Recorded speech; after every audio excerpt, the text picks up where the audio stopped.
मतदाता सूची सत्यापन के खिलाफ महागठबंधन ने बिहार में चक्का जाम कर दिया। नमस्कार, मैं हूं गीता और आप देख रहे हैं पंजाब केसरी टीवी। बिहार में इंडिया गठबंधन ने मतदाता पुनरीक्षण और ट्रेड यूनियन हड़ताल के समर्थन में बंद बुलाया। पटना, खगड़िया, जहानाबाद और हाजीपुर समेत बिहार के कई जिलों में सड़क जाम, आगजनी और नारेबाजी देखने को मिली। इस दौरान 7 शहरों में ट्रेनें रोकी गई और 12 नेशनल हाईवे जाम किए गए। वहीं बंद को देखते हुए पुलिस ने भी स्थिति पर नजर बनाए रखी। पटना में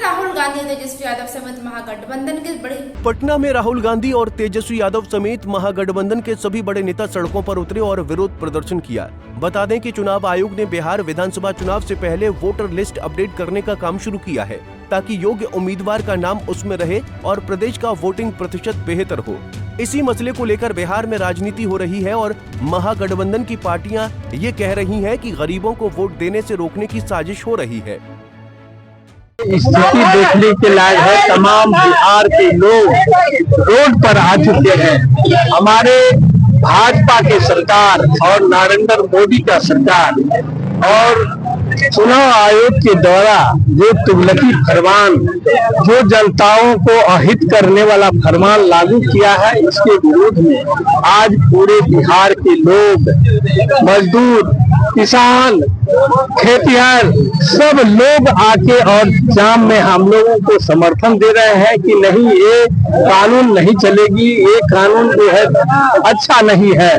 बिहार के गरीब गुरबा और नौजवान एक तो पलायन को नहीं रोक सका, ऊपर से हैंड प्रकार बिहार में चुनाव जीतने का जो प्रक्रिया है, मोदी सरकार के द्वारा चुनाव आयोग उसके नीति पर चल के और जिस तरह ये काम जो कर रहे हैं, बिहार में सारे मतदाताओं को जब देखा कि SC, ST, OBC और माइनॉरिटी के लोग एक जत्था में कंपेयर इन महागठबंधन के तरफ हो गए हैं, उसके विरोध में इन लोगों ने साजिश के तहत हमारे मतदाताओं को छांटने का काम किया जा रहा है। लेकिन यहाँ के जनता प्रबुद्ध है, किसी भी तरह उस सरकार को चाहे पिछले दरबार से आने का प्रयास करे, चाहे जो कर ले, लेकिन सरकार में आने नहीं देगी। यहाँ की जनता भली भांति सब लोग इनके नीतियों को समझ गए हैं और इनके नीति के खिलाफ आज पूरे बिहार में बंदी का आयोजन। पटना में हमारे जन जन के नेता राहुल गांधी, हमारे राजेश राम जी, हमारे कृष्णा जी और तेजस्वी जी और सभी महागठबंधन के सभी लोग, 6 दल के लोग, हम लोग एकजुट होके, कंपैक्ट होके और इसका पुरजोर विरोध करता हूं कि ये कानून को वापस ले, नहीं तो इससे भी ज्यादा उग्र आंदोलन अब जनता करेगी। नेताओं को छोड़ दीजिए, दल को छोड़ दीजिए, जनता उठ चुकी है। गांव घर में जाके आप लोग पता कर लीजिए गांव में किस तरह की चर्चा है। गांव के लोग मर्माहत है कि हमारा भाई मतदाता में नाम नहीं रहेगा, हम वृद्धा पेंशन प्राप्त नहीं करेंगे, हम इंदिरा आवास प्राप्त नहीं करेंगे। तो हम लोग को साजिश के तहत सभी योजनाओं से छांटने का काम सरकार, मोदी सरकार कर रही है। इसलिए हम लोग इस स्थिति को देखते हुए अब हम लोग गांव की ओर कूच करेंगे, प्रखंड की ओर कूच करेंगे और गांव की जनता को जगाने का काम करेंगे। ऐसे भी इस फरमान से पूरे देश का लोग मर्माहत है। मांग पूरे गरीबों की मांग है, आदिवासियों की मांग है, दलितों की मांग है, अकलियतों की मांग है। ये सरकार अडानी अंबानी के इशारे पे चल रही है। केंद्र सरकार के इशारे पे, भाजपा के इशारे पर बिहार में जो चुनाव आयोग के द्वारा ये दुर्ग फरमान लाया है, अंग्रेजी हुकूमत लाया है, इसके खिलाफ आज गरीब जो है, दलित, पिछड़ा, आदिवासी सड़क पर है। जिस तरह से एक साजिश हो रही है, बिहार की सरकार जाने वाली है और ये जाने से पहले ये नोटबंदी पहले किया था, वोटबंदी गरीबों के साथ कर रहा है। पहले नोटबंदी करके गरीब को मारा, अब वोटबंदी करके गरीब को मारने की साजिश हो रही है। लेकिन यहाँ के गरीब सड़क पर है, OBC सड़क पर है, दलित सड़क पर है, आदिवासी सड़क पर है, अल्पसंख्यक सड़क पर है। मैं जानना चाहता हूँ चुनाव आयोग किसके इशारे पे काम कर रही है? लगातार 8 दिन में 8 फैसला, कहाँ? ये एक साजिश हो रही है गरीबों को वोट से वंचित करने के लिए। किसी गरीब के पास भूमिहीन है, 90% गरीब जो है मैट्रिक नहीं किया हुआ है, कहां से वो सर्टिफिकेट लाएगा? 20 साल, 25 साल, 30 साल का पहले का जन्म प्रमाण पत्र किसके पास है? किस गरीब के पास खतियान है? किस गरीब का जमीन है? सब जमीन जो गरीब है, दलित है, महादलित है, सब दूसरे के जमीन में बसे हुआ है। कहीं ना कहीं झुग्गी झोपड़ी सड़क के किनारे बसे हुआ है।